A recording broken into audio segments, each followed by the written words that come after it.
At sa football, maliban sa goalkeeper, bawal gamitin ang kamay.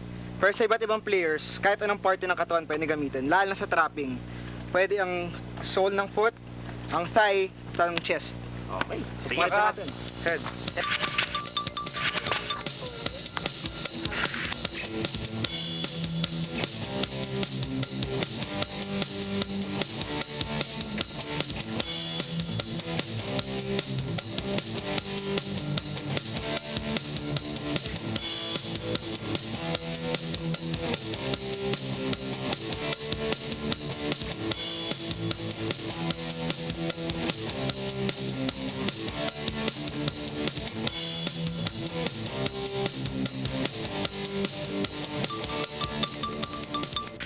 Okay, ngayon nakapag-trapping na tayo, ang susunod natin gagawin ay ang pinakamahalaga sa pagdidepensa, ang tackling. Tackling. Alam niyo ba kung paano yon?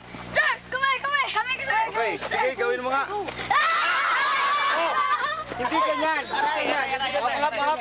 Coach, tulungan niyo ako. Tulungan niyo ako. Okay, balik. Okay, sige lahat.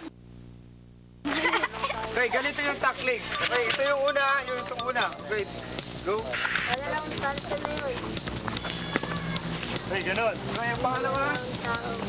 Pangalawa naman, tackle from the side. Okay, sige lahat, sige. Side. Okay, ganun. Okay?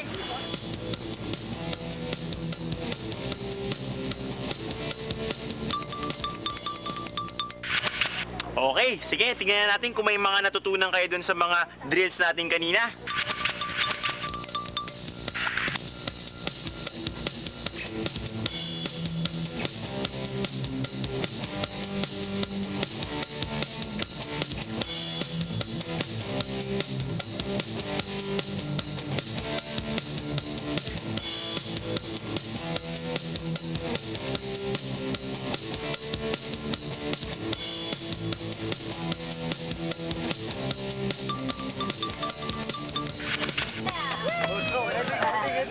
Aba, ang gagaling nyo na pala eh. Mukhang nabola nyo ka.